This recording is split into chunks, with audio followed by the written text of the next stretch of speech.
Well, Daniel Andrews walks away from Victoria, leaving them with a projected gross debt of $220 billion, which might explain why they haven't bothered to collect about $1 billion in unpaid fines from Victorian motorists. Motorists owe $867 million. I guess they've not bothered to collect it because in Dan Andrews' Victoria, that's chump change. That's the sort of money that falls down the back of the couch in the Victorian Premier's office as they talk about the Commonwealth Games. This is money that would never have been known about were it not for an investigation by Channel 9 News, who got the details through a Freedom of Information request. Have a listen. Victorians owe nearly $1 billion in unpaid fines, but the state government isn't chasing the money. Heidi Murphy joins me now. Heidi, it's an eye-watering amount of missing money. Yeah, that's right, Pete. Our 9 News investigation has found there's well over $800 million that could be paying for more police, teachers, pothole repairs right now.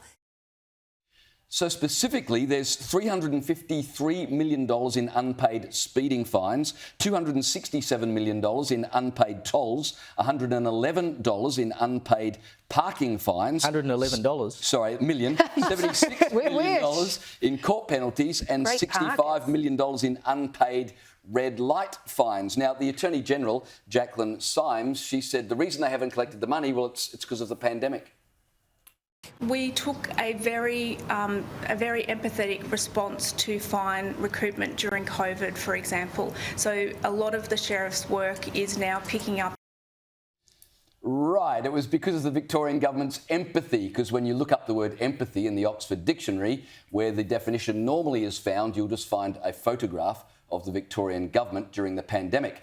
The Victorian opposition that, Caleb, you mentioned a moment ago, well, they just took a brief moment out from calling one another Nazis to point out that, you know, Victoria could do with this money right about now. Go after it, because that money will make a difference. If those fines were collected, we wouldn't have a health tax, we wouldn't have a tourism tax, we wouldn't have a schools tax. So why are people refusing to pay their fines? Maybe it's because they don't want to give money to a government that trashed their civil liberties, or maybe it's because they know when they pay their fines, the Dan Andrews government would have just thrown the money around like confetti. Or maybe it's because, you know, Dan Andrews couldn't remember a $500 million hotel quarantine fiasco, so why should I remember a $50 fine? I'll tell you this, though, it will be easier to recoup the $1 billion or so that is owed in unpaid fines than it will be, Liz, for the Victorian government to regain the trust of Victorians. The unpaid fine fiasco says to me that you've got a state there where really people's respect for authority has completely fallen through the floor. They don't care. The government doesn't care to collect it. It's not a good state of affairs. I think they're not doing it because they know it would cost them more than the asking price to collect it. It costs government a lot of money to keep sending letters, then to actually get some sort of debt collector, probably in the form of their revenue department, to call up people. If they're not paying, they're not paying. But I want to know whether New South Wales can take a leaf out of those guys' books, because when you get a fine, don't ask me how I know this, in New South Wales, it literally says, if you don't pay this, we'll freeze your bank accounts. They basically say, we'll come to your door, bash it down and take the money any way we need to. We'll make your life a misery until you do. And if you can't pay it, we'll put you on a debt payment plan or whatever it is. But they seem to be far more stringent. There was no mercy shown throughout the pandemic.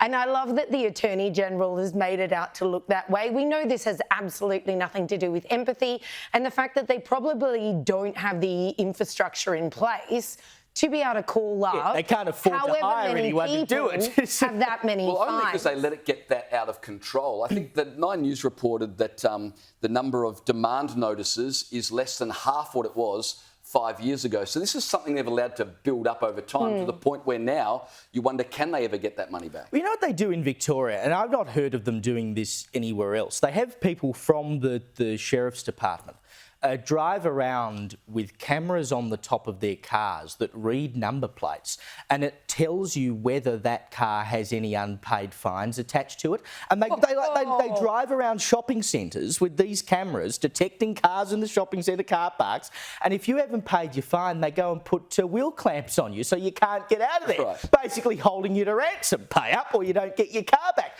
I've not heard of that happening anywhere else, but I reckon all of these fines should be null and void, because anyone, as far as I'm concerned, who's not willing to give an extra cent to the Andrews government is good by me. They don't deserve a red cent out of these people. And as for this business off, if we collected the fines, we wouldn't need the Health tax, on tourism tax, rubbish, tax. rubbish. Like, you can go and get your $1 billion, but when you're projected to be more than $200 billion in debt, I don't think that $1 billion is going to save the state one tax at all. I hadn't heard of the Shadow Treasurer before today, but watching that clip, I'm like, Brad Rousel, I hope you're never Treasurer, because that simply doesn't coming stack for up. you. We if want these your people fines. just pay their fines, we could lift all these taxes. Yeah, right.